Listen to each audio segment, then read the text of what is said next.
Ladies and gentlemen, thank you very much for your time. Before we start, I'd like to thank DealFlow Group for creating this opportunity for us to be here, and the AC company who's making this ambient temperature for all of us so we can tolerate the weather outside. My name is Manoj Grover. I'm one of the co-founders and head sales guy at Publico Capital. We're essentially an investor outreach platform, and we provide white glove service to help issuers connect with their investor leads and engage with them.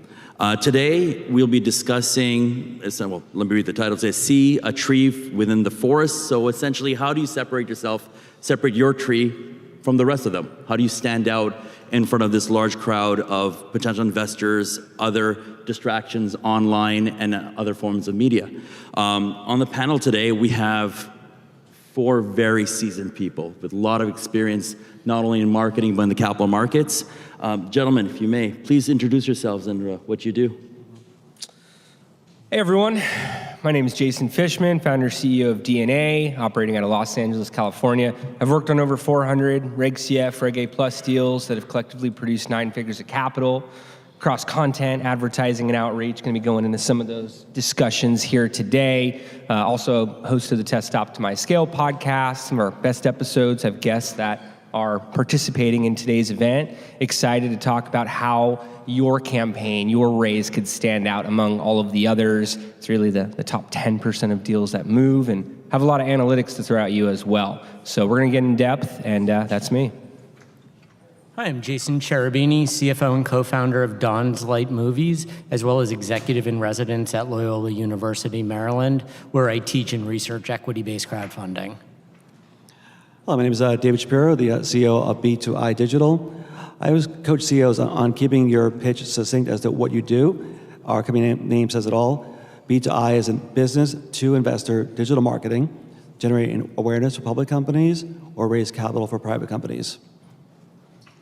Hi, my name is Seth Farbman. I stand before you today, or sit, wearing 2 hats.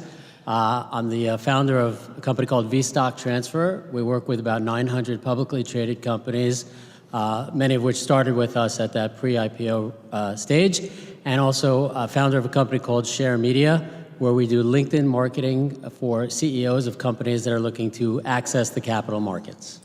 Excellent. Thank you, gentlemen. As y'all have heard, these are very seasoned individuals, many years of experience, and I bet you have learned a lot from when you've started. So the first question I would put out there, as we've had many presentations from many CEOs and executives of issuers,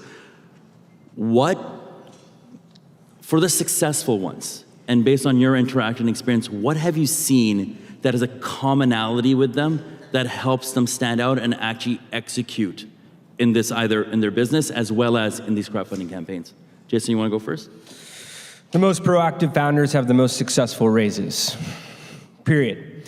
Looking at Seymour from MagFast here, I can name 5 others that I see in the crowd. If you think you're gonna list your deal online and it's gonna do $5 million in 30 days, you're probably wrong, statistically speaking. Even looking at the amount of Reg CF deals that produced $5 million in 2023, less than 1%. You need to drive as much traffic there as possible, and you need to be providing constant updates. When we work with a founder who, every week is speaking at a new conference, guest on a new podcast, they put together a new partnership, they're talking about new product innovations, new team additions, we know we have a lot that we can work with in terms of the distribution that we're doing across content and advertising channels. And that's what audiences are gonna relate to. It's not just your logo, it's not just your product, not just your numbers at that, but who you are. They wanna feel using these digital tools that they know you. Digital allows for scale, but that offline touch, that's what we thrive on as humans. And if you're able to have that encapsulated into digital formats and then drive thousands, hundreds of thousands, millions of prospective investors there, you're gonna be in a much better place. But they wanna know who's driving the ship to that destination. Please. Well, I heard a few people say this earlier today, which was very warming to hear, but it's about treating your investors in a similar way to you treat your customers. What is your value proposition for those investors? So as you're going out on the raise, essentially tailoring your raise, tailoring your campaign for the types of investors you're looking for, and the most successful in those raises are those who know exactly the investors they're looking for early to lock them up before they go with the shotgun approach to try to get everybody. To add to what you guys said, Jason and Jason, I echo those sentiments as well, but to add to that, people want to invest in a real company, have a real concept idea, prove that it works. Think, would I give this company $1, $1 million? If you want to invest in it yourself, if you're objective, then why would anybody else? Build the company, get to a point where you've proven the concept, proven the product, proven that people are willing to pay you a little bit of money for it, and then people will invest in you. So think about it yourself. I could choose Apple. I could choose 5% CD. Why would I invest in this company? Show me that it works. I think the common theme that I've seen over some of the successful campaigns really comes down to the way that the company presents itself. Everybody on this panel has a specialty of some sort, but at the end of the day, whether the issuer is selling widgets, medtech, biotech, pharma, that should be secondary. You need to be a media company. You need to be storytelling constantly through whatever medium you feel comfortable with or you see success with. But too often, companies will just look at themselves as that widget company or that medtech company. And when you're raising capital, that is, you have two full-time jobs. One is, as many of you know, raising the capital, running your business, but really it's all one. It's telling the story and telling it the right way to the right audience. So I see here, everyone, that one common theme is about when a company is selling themselves and people invest in people. So the core is that every person who wants to raise capital, especially in our ecosystem, has to be out there presenting themselves. The only thing I would add to this is what I call the mom test. The only person who unconditionally loves me is my mom. And when I started my business, my company I was with folded. And I said, I'm never gonna get fired again, or never gonna let go again. So my wife was pissed off at me, so I went to talk to my mom, and she gave me $40,000. My mom's 73 years old. She was basically on workers' comp, and she had enough confidence in me to go take a cash advance at 0 interest on her credit card for 40 grand and wired me the money within a week.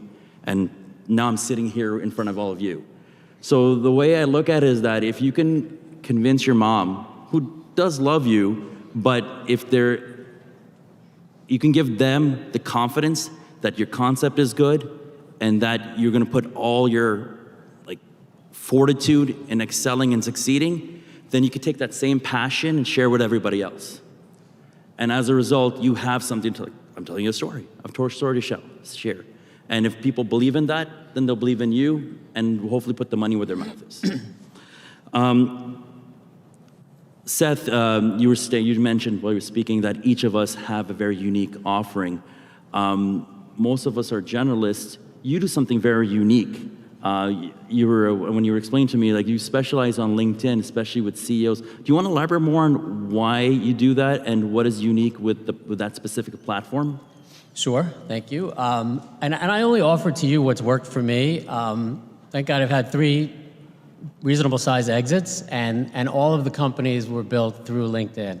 I think that if everybody in this room looks around, person to the left, person to the right, you want to find somebody that's a thought leader in their category. And through LinkedIn, I'll let you in on a secret. I'm probably the most antisocial guy in this room. If I could pretend to be on my phone in the corner instead of walking up to a stranger, I probably would.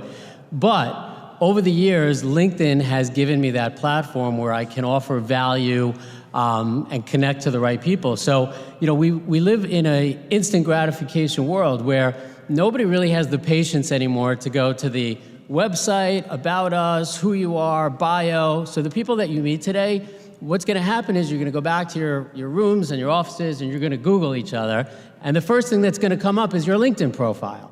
So that gives you about 7 seconds to impress. Oh, this guy's a thought leader. He's got articles. He's got graphics. He's got content. Or it's generic and gray, and you're like, I'll find somebody else to invest in. And so over the last 5 years, we've focused strictly on LinkedIn for CEOs or executives to really help them reach the objectives that they're looking for. And if I may validate that, Seth is one of the few people that has more followers than I do. Seth, come on, he's too shy. Like, I mean, brag a little bit. Like, Seth is a thought leader. I follow Seth on LinkedIn. His posts are amazing. If I were to have anybody manage my LinkedIn profile besides myself, it'd be this guy. Thank you. I'll pay you later. Jason, you have a very interesting background. I would say you're the most intellectual one of all of us here. Would you please tell them a bit more on what you've been doing and how it's bringing value to the crowdfunding world? Yeah, so most recent research looking at it was on investors' motivation, especially through the self-determination lens, the idea of intrinsic versus extrinsic motivation. And as we did the last study, about 320 participants or investors in crowdfunding campaigns, 40% of them did not list financial profit as one of their top 3 motivators for investing.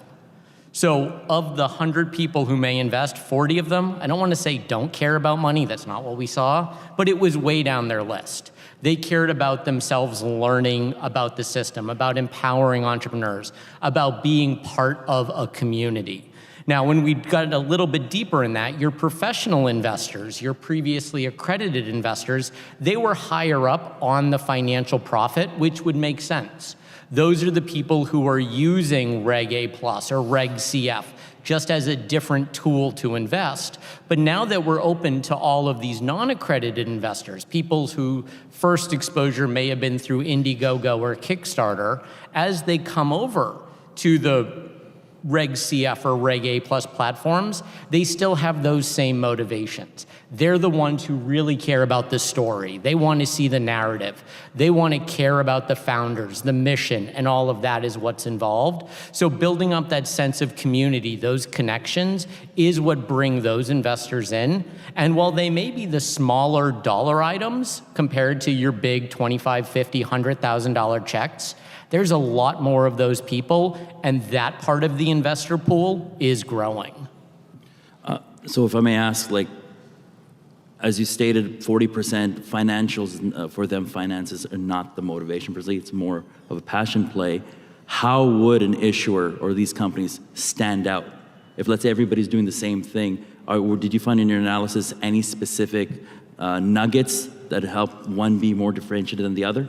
Yeah, one of the things we saw when looking at it, it wasn't so much including or not including information, but where you emphasize and in what order.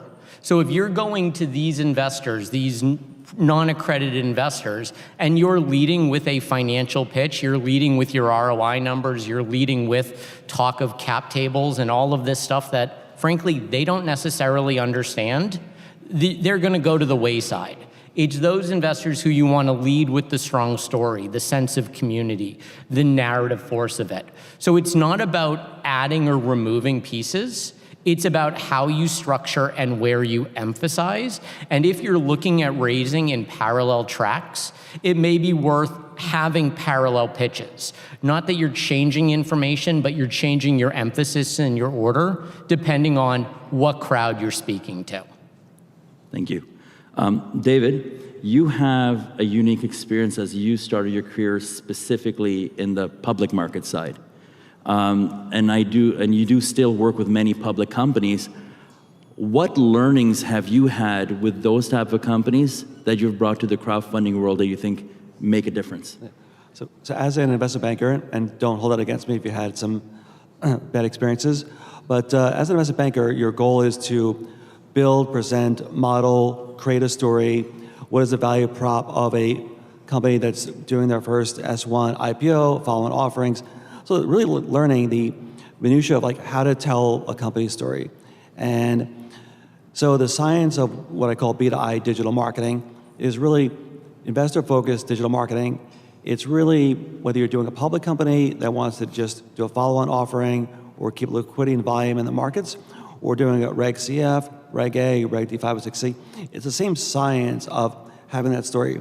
But as a banker and coming up from being an analyst, you learn how to know the details, enough minutia to be able to summarize it, to get that quick pitch story of like, how do you sell a deal? If you're an investment banker, you gotta convince the committee at the bank, hey, here's why we should back and underwrite this deal. Gotta talk to the retail reps. Here's why people should, in your book, invest in this company. So you learn really fast what makes a company's story compelling as an investment banker. And I always summarize that there are the 3 M's of what you want to tell in your story. In your pitch deck, on your website, 3 M's are the market potential, the management team, and the money. And I was very intrigued by your research about the emotional impact. As an investment banker, I'm like, wow, that's very eye-opening, and I'm going to consider that more thoughtfully when I do my marketing as well. That's really kind of what I took away from my, decades in banking experience. Thank you, David. Jason, for long I've known you, you're most well-versed in all the data and statistics in this space. What have you seen once you launch a campaign? What are the numbers that have stood out to you and that makes these campaigns successful and allows companies to differentiate themselves? Sure, the only way to measure is with numbers, so we want to get a firm understanding of what's occurring. And through the analytics of our own campaigns, as well as what else is occurring in the space. So I go on to King's Crowd every Monday morning, I look at their Saturday report, and I see what campaigns are doing, who raised the most, and I try to fill in the blanks on why. Success leaves clues, and we're going to be going after the same audiences with our campaigns.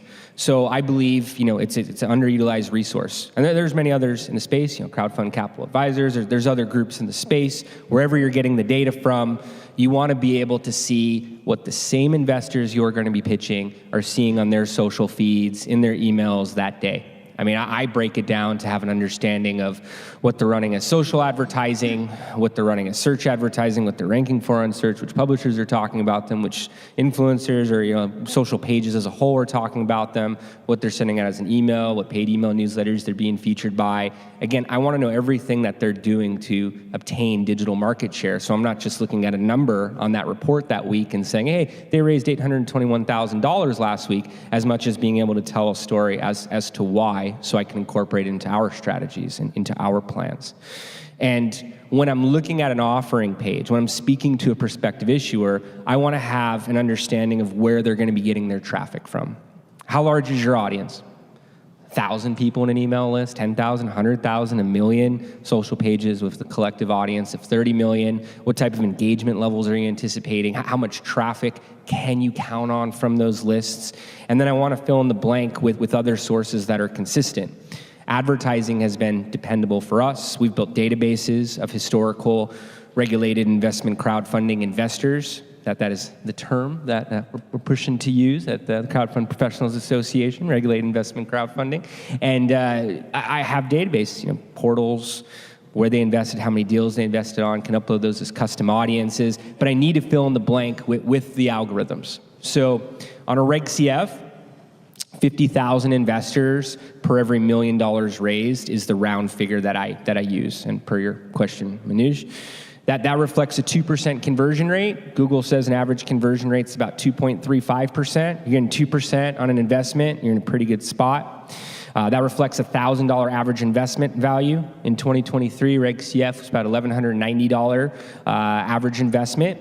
Using a tech platform, Dealmaker, Dalmore, maybe you're seeing a $3,000 average investment. You're still only getting $3 million in capital from those 50,000 visitors. So you need to figure out and play a scenario of how you're getting to 50,000, 250,000, 2.5 million visitors to that offering page while continually managing your conversion rate optimization. The conversion rate is going to be the single most important metric to your page. You could drive all of the people in the world to it, and if it's not converting, it's not going to do anything for you.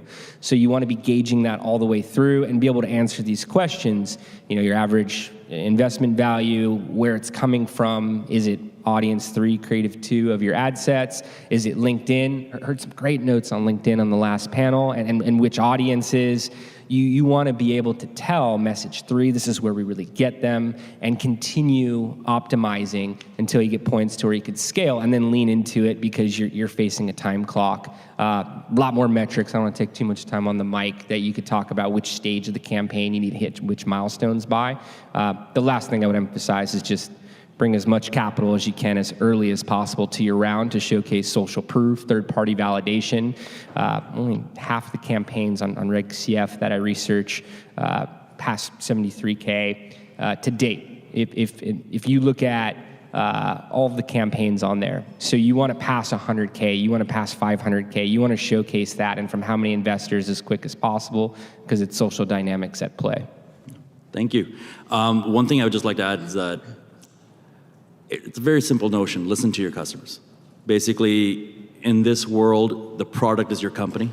The investors are your customers. So, like with our firm, we provide investor outreach. People literally pick up the phones and call the investors and ask them, hey, thank you very much for showing your interest. What attracted you to this offering? And it is amazing how by just picking up the phone and talking to somebody, you learn really quickly what's working and what's not working. So it creates this offline data loop where you learn, we went down this specific channel. These people don't speak English, so they have no clue what they clicked on. Then you have to bring that back to the marketing team and saying, hey, you worked on these channels, you had great, let's say, lead generation, but it's not the ideal profile. So then this way, your marketing team can optimize, can pivot to channels that are working better, and hopefully, as Jason was stating, convert the better numbers or even higher than 2%, ideally. So it's all about continuously getting feedback, continuously willing to optimize, continuously to get better and learning, and then hopefully building the momentum to having a successful campaign. I'm going to ask this question popcorn style, so please, whoever wants to answer, they can. What should a company not do? Like we always talk about what they should do, but what are the big mistakes that stand out that they should not do, which actually can basically ruin the campaign? Don't just put up an offering page and think it's going to get filled. Don't think an investor visiting your offering page the first time is going to convert. It's likely 7 touch points or more. Don't think they're just going to go through their own sales process and get there, or that 100% of the audience is going to convert. So if you build it, they won't come. Not Field of Dreams, unfortunately. I would say don't raise capital till you're ready. Don't go on stage until you've rehearsed. Once you're in the public eye, you're getting people to give you money, make sure that your ducks are in the row, which would be LinkedIn, your website, your pitch deck. Make sure you're ready before you raise capital. A lot of people just go up, got a WeFunder page, starting a page, great. But then they go to your website, and what do they see? A 1980s brochure. Not going to help you out there. I would just say 2 points. One is a pet peeve of mine from Shark Tank. When somebody gets up there and says, but it's a $20 billion industry, if I just get 1%, like as soon as I hear that, I'm out. That's number one. And number two is, and everybody here has probably seen the same thing. Very often, founders or CEOs will think that, well, I put out a press release, so why isn't my stock trading? Or I put out a press release, why isn't anybody knocking down my door? And it's just that constant reminder that it's jab, jab, jab, jab. And you have to constantly put out updates and news. And let's face it, a company may not have news every day, every week, or every quarter. And so you have to then put out information about your industry or about the product as a whole. It's not always about you. Very often I've seen companies fail because they just I don't get it. I put out a press release and I hear crickets. It's a lot more involved than that. I'd say a little bit with what Jason was saying on that social proof. They go into the raise without a plan to get to that social proof. Because those first few days, that first week, getting people committed, showing that you have investors backing you, money behind it, that's huge. And if you don't have a plan, and honestly, in my raises, cheat. Already have that lined up. Have those as the first people in.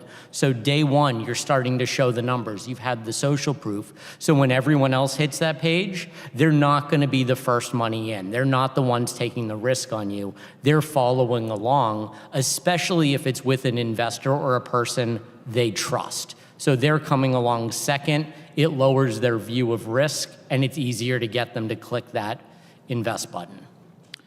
Given that, what are your gentlemen's opinion about the whole testing the waters opportunity? Some like it, some don't. Have you leveraged it? What type of results you've seen? My thoughts are, testing the waters is a great concept, great survey, gives you some data. Rely on it to a certain degree, but balance that with reality. Oh yeah, count me in for $1 million, count me in for $10,000. What people say on a survey, and you say like, oh great, can I get your check? Where's the wire? Oh, it got lost in the wire. It doesn't get lost in the wire. So take it for what it's worth. It's a survey, and it can give you an inkling. If no one says they're going to invest, bad sign. Everyone says they're going to invest, good sign. But just take it with a grain or two or $1 or $2 of salt before you rely solely on that and wonder why you're not raising money. That's my only thought on that. I'm a big fan of pre-launch marketing and audience building. I was using the audience predictor point earlier. The thing to note for test the waters, 10 to 30% of your reservations will actualize into investments in your campaign. And I would still buy retargeting advertising to get more of those people who said, yeah, I'll come to your barbecue, and then you're reminding them the day before on the time. And look, it takes a lot of follow-ups, so don't think just because they made a reservation they're going to invest in. We have a Regulation A Plus campaign. It's about $6.3 million right now in Test the Waters.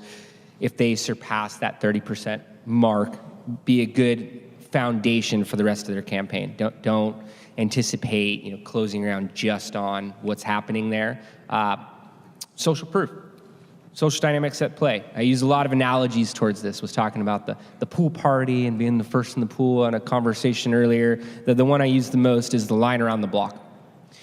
You go to one of the FINRA-regulated portals and you see movement on their top campaigns, and then you see other campaigns that they may be hidden. You may need to keep pressing load more, but that have next to nothing raised.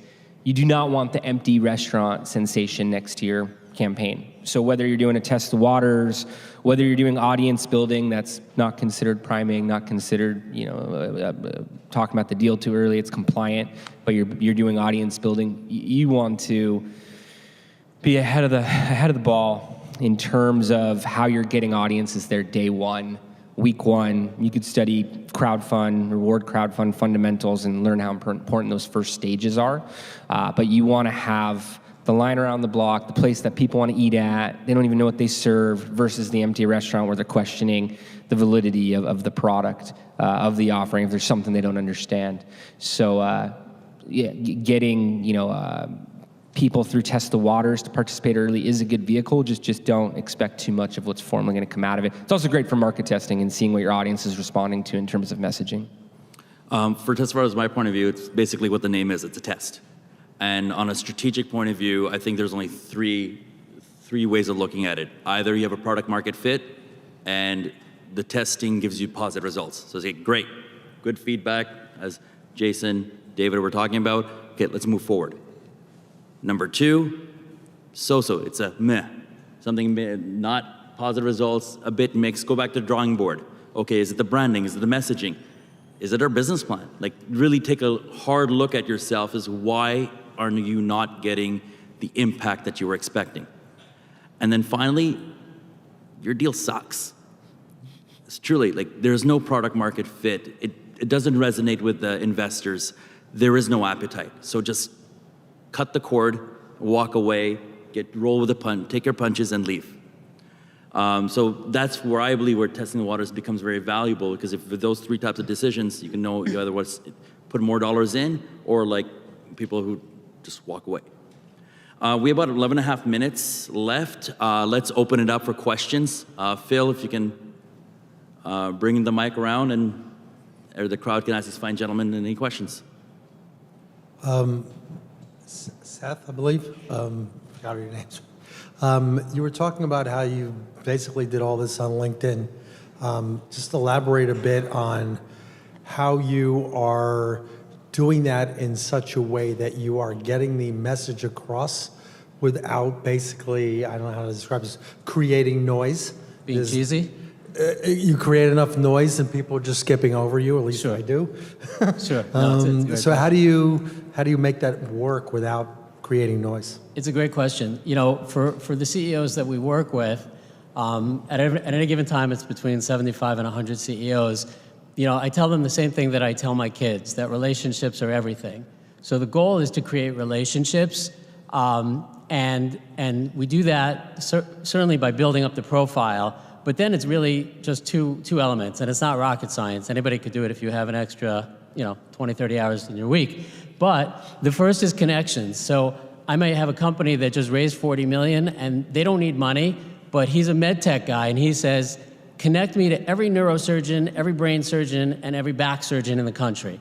And that's, boom. So now we're getting him his audience. On the capital market side, we've got a crypto company. They have a specific focus on gold. So connect me to every family office, every private investor, every emerging growth investor, every token investor, every coin investor. So we're curating an audience is step one. And then step number two is providing content 2, 3, 4 times a week. You can't look at LinkedIn anymore as a job site or looking for resumes. And if you're posting authentic content about your journey or about your company or about your updates 2 to 4 times a week, times X thousands of curated connections, you're basically giving a TED Talks 5 days a week, getting in front of an extra 50, 60, 70,000 eyeballs a month on your story, your message.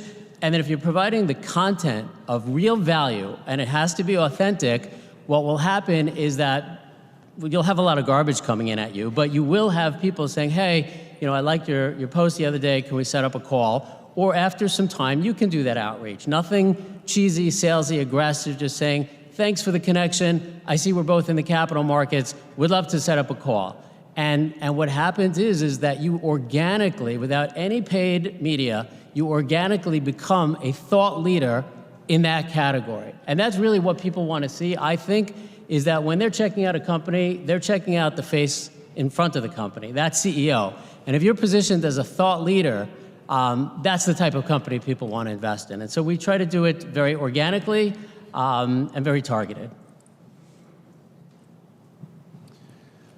So you were calling out some metrics on average amount raised. Any thoughts on average customer acquisition costs for the typical Reg CF campaign today on paid media? $100, $100 to $200 if you're hitting with pixel data is a good place to be. If you're hitting $1,000 average investment value, it's a 5 to 10x return on ad spend right there. If you're getting 20 to 50% of your conversions from paid traffic sources, and then peer-to-peer marketing, organic is pushing the other levels, kind of a rising tides lifts all ships, and all the channels kind of complement each other anyway. An audience may see an email, an advertisement, an article, a webinar, and then invest. But if you're in that level, you're pretty good. There's a whole other conversation about pixel tracking and what we're able to see, who's opting in to allow Facebook and Instagram and some of these other mobile apps to track them off app, and what you're not getting. There are advanced analytics systems where you could get a better sense of what's occurring, but those are the numbers that you want to shoot for. Here you go, Gene.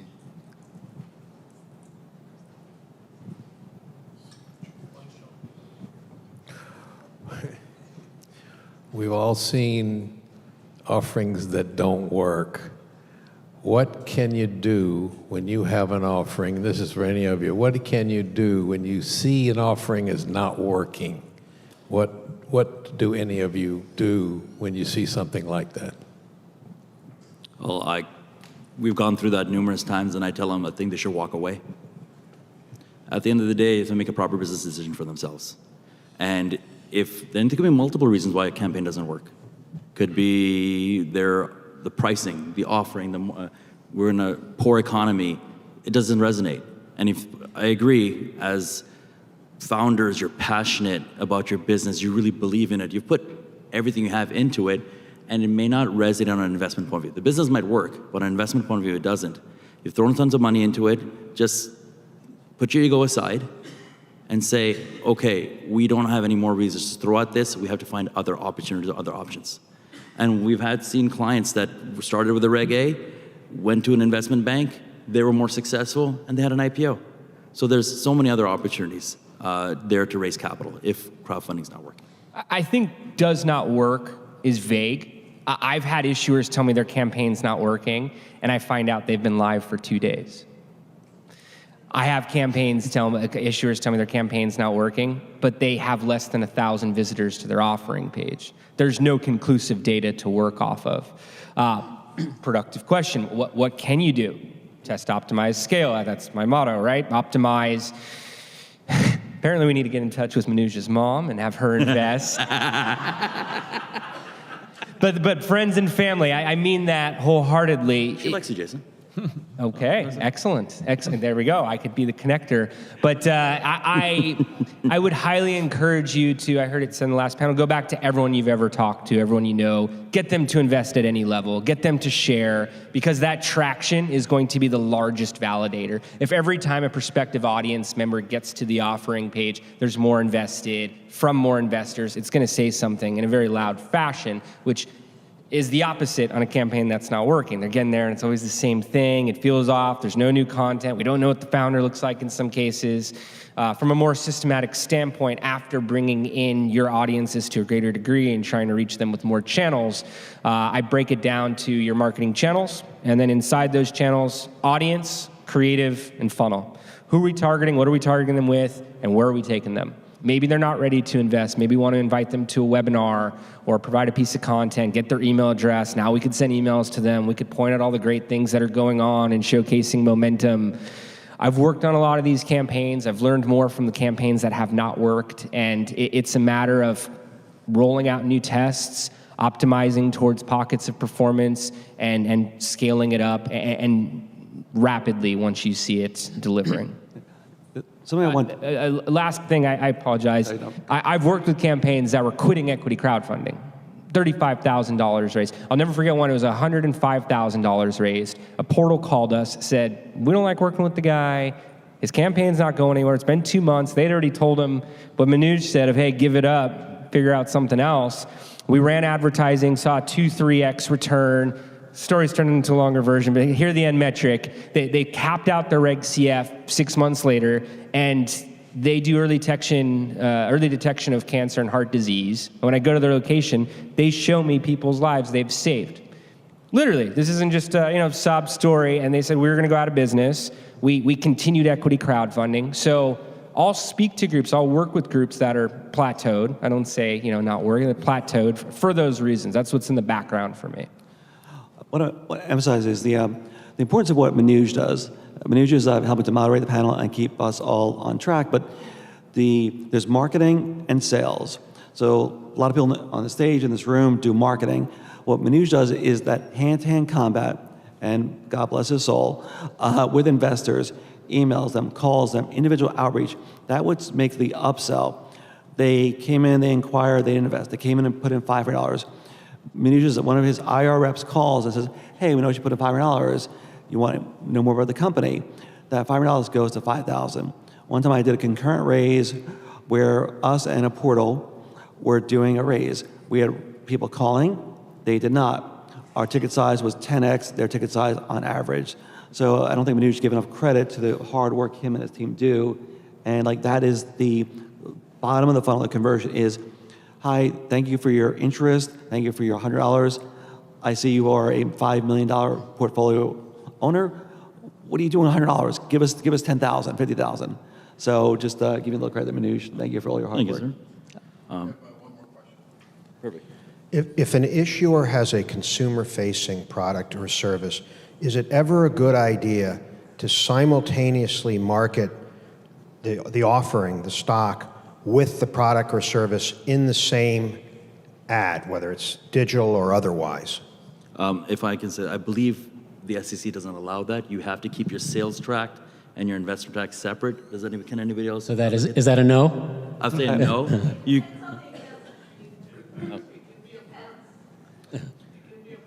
Yeah, but the gentleman's talking about the sales of the product specifically. So. All right. The lady in the corner answered the question. Thank you. And yes, you should, because you're getting double the marketing dollars for your ads. But not under CF. But not under CF.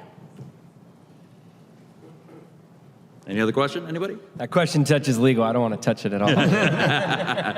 We are out of time. Actually, Phil, can Seymour answer one question? Okay, for the sure, last one question? more question. It's a very simple final one. Ethan, what's the alternative?